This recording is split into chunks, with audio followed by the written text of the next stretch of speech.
What's going on, everybody? This is the College Football Daily, and we have a bonus episode for you today. Special guest is going to join me, Brian Orakpo, the four-time Pro Bowler, former Big 12 Defensive Player of the Year, and, of course, the 2005 BCS National Champion with the Texas Longhorns. I am your host, Nick Kosko, and, again, very special episode. Brian, thanks for joining me, man. I got to love it. I'm really enjoying talking to you, my man. It's an absolute pleasure. But first, we got to bring you in as to why you're here today. You're promoting Caesar Dog Food. Of course, you're hosting a watch party, I heard, in Nashville. There's a big football weekend, actually, this weekend.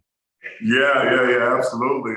So I'll be in Nashville this Sunday for the Titans game day hangout. It should be a lot of fun. It's the very first pet-friendly home gate experience we're having. I'll be there along with my dog, Biggie. Biggie is not named after the rapper, but he's a small miniature dog, so I had to name him Biggie just for a catch-22. So when you see him, it's just something fun. And, like I said, Caesar's put something, this event been going on for a while. They put this event on, and it's been great. And I'm just excited to be a part of it.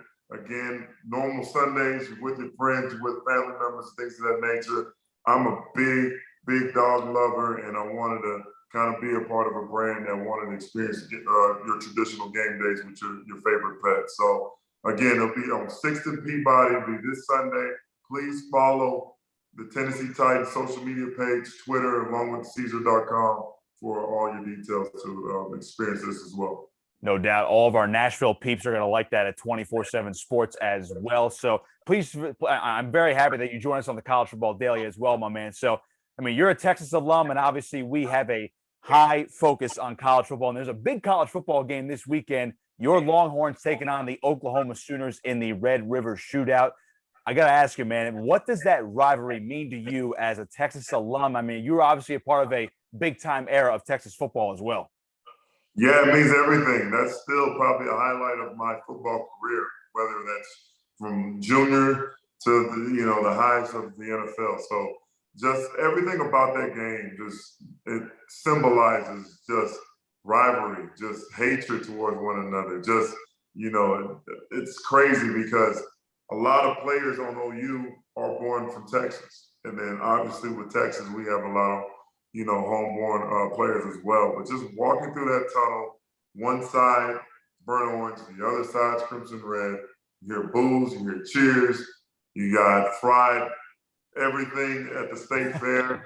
I mean, it's just a remarkable experience. And the cool thing about it, if you win the game, you got more time to go to the festivities, enjoy your fried pretzels and fried Oreos, and fried everything. Just have a great time, but just a big time rivalry going down. Do you have a favorite memory from that game specifically? Because, I mean, you played at Texas for a few years before you had your 10-year NFL career, but is there something that sticks out from one of those Texas-Oklahoma games? I made a lot of great plays in there, man, but I'm gonna do it more this way. There's one play that Brian Robinson, y'all remember him, Minnesota Viking for a long time. He sacked the quarterback so hard. I don't know what the quarterback was at the time. And then Roger Wright, our defensive tackle, scooped the ball up and ran it for like 60 yards. And just to see big fella running down the field like that, score a touchdown, he needed the oxygen mask after he's done. It was that really set the tone for that game. And actually, that was our championship run for us to go out there and win the championship that year in the BCS. But just that one play really set the tone for the season.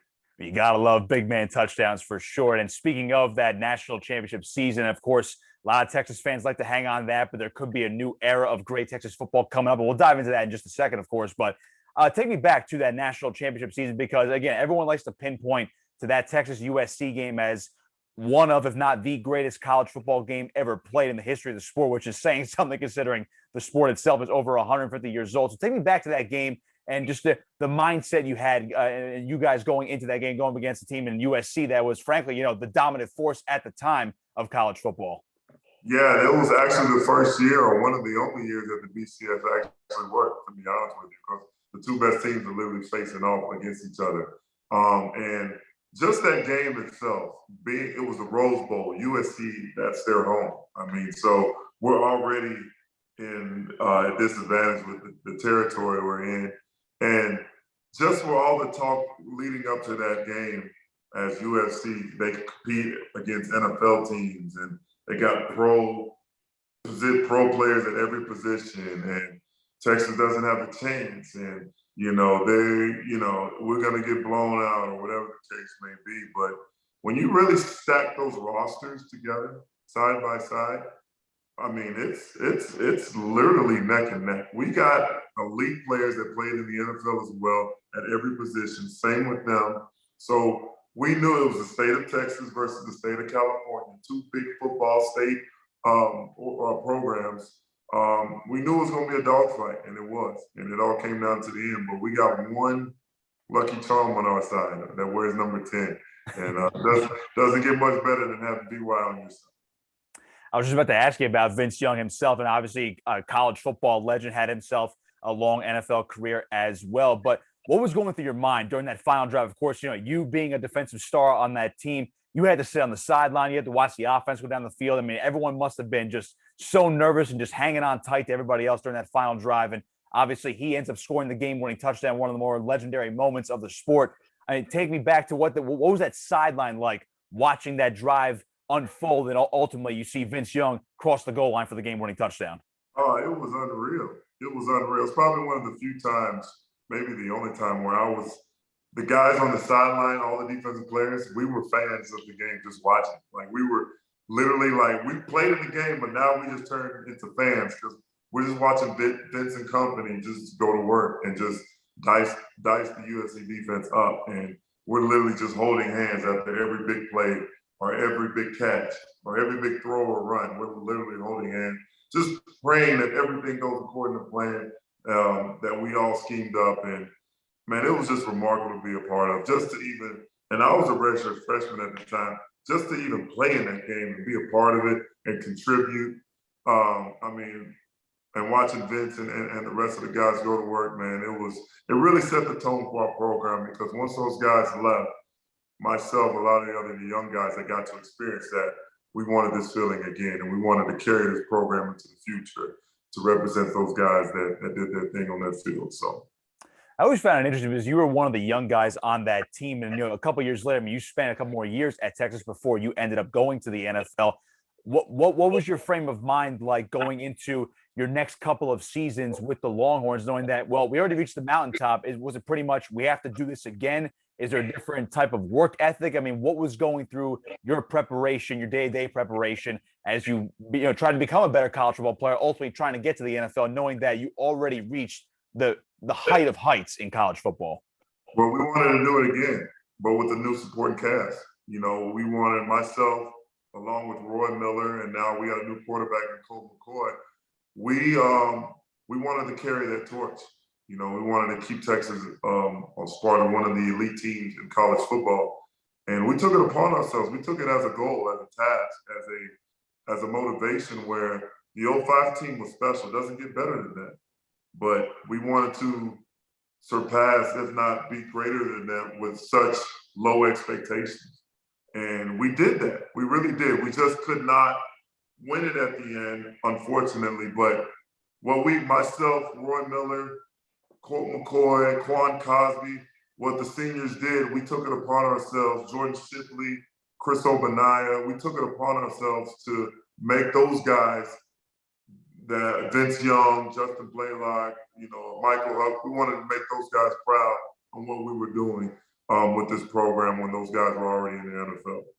Before I get to the present day, I was curious about your old coach, Mack Brown, who, of course, came back to college football. He coaches North Carolina now. I mean, I don't know how much you have kept in touch with him currently, but what would you say he was like then compared to now? Now that he went back to North Carolina, he's basically coaching a different type of program now at this stage, considering the sweeping changes in the college football landscape. So take me back to what he was like then, and what you think or what he's like during the present day.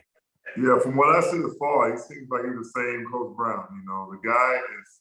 Man, he is a very demanding coach, but he's going to have a lot of fun with his players, and treats it like a family. That's what I see.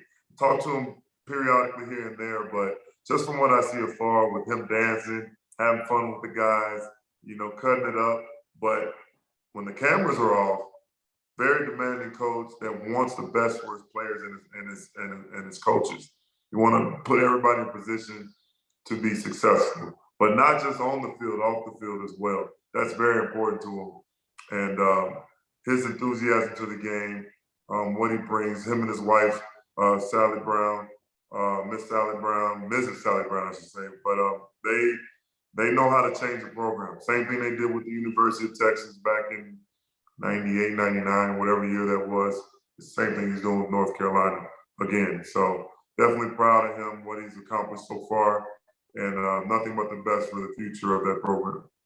So let's switch gears now to another part of the present day, which is the Texas Longhorns. Of course, your alma mater right now. They are under year 2 under Steve Sarkisian, looking pretty good right now. And based on reports coming out today, starting quarterback Quinn Ewers is back for the Oklahoma game after his injury. So, I mean, we know how high profile of a transfer he was coming over from Ohio State, Texas boy himself coming back home. What have you seen from the outside looking in at this point with Texas and how they have been able to build from year 1 under Sark to now year 2, where it looks like, you know what, they might be a legitimate Big 12 contender here in 2022. Yeah, definitely. We took a very, very disappointing loss to Texas Tech weeks prior, but it seems like and the most important thing I always love is the way they respond after adversity. And they did that with the Alabama game. After the Alabama game, huge loss. Very, very disappointing loss that they took in that close game. They were able to bounce back. And then they had another loss with Tech. They were able to bounce back. So that's what's been missing from this program from a while, able to bounce back. So instead of those 1 losses happening that converts to 2 or 3 losses consecutively in a row, they're able to bounce back, get back on track, get back to the winning ways that Texas is all about. And Coach Sark is leading the way. And it's great to have Ewers back in the rotation because we all seen a glimpse of what he did in Alabama. I mean, the sky's the limit with that kid, man. He knows how to sling it. The guy is game ready, and he knows how to rock and roll. So I'm excited he's back. So we'll see what happens. So he's actually a gamer. Of course, we know how good he can be. And he's like you said, showed some glimpses against Alabama. So one more on the quarterback front for you. Obviously, the big commitment from Arch Manning. Of course, everyone knows him. Famous uncles, Peyton and Eli. Of course, Father Cooper. Comes from a long football lineage. I mean, what was your first reaction when you saw Arch Manning say, you know what, I'm committing to the Texas Longhorns over others like Alabama and Georgia, for instance? That was huge for this program, this organization. In Austin, University of Texas is like the pro team here. So when we got that news, it was almost like signing a big time free agent. So it was weird, but at the same time, the whole city's excited. We're all waiting for him. Can't wait till he straps up. We know he comes from that huge family, the Mannings. So we know he's going to come with a huge work ethic, a lot of motivation to prove a lot of people wrong. And at the same time, back to winning ways. That's what everybody wants. They want University of Texas. College football is great, but it's even greater when Texas and these big time programs are back to their winning ways. And hopefully Coach Sark and the rest of the company can help turn that around. So we'll see what happens. Of course, Texas might actually finally be back in the right ways, of course, when they finally see what happens here in 2022 and moving forward. One more for you. Brian Orakpo with me on the College Football Daily, the 4-time Pro Bowler, Big 12 Defensive Player of the Year, and, of course, former national champion with the Texas Longhorns. Brian, got to ask you, I'm pretty sure I know where you're going to go with this one on this next question, but I need your prediction. Texas versus Oklahoma. Who wins? Score? What do you got for me? Man, that's very easy. Texas Longhorns, of course. I got 31-28. 31-28. I love it. Texas is the winner this weekend, according to Brian Orakpo. But of course, I mean, I would not expect anything else. Brian, I appreciate you joining me today, man, on the College Football Daily. Best of luck to you in your future endeavors as well. And we'll see if the Texas Longhorns can be winners once again this weekend.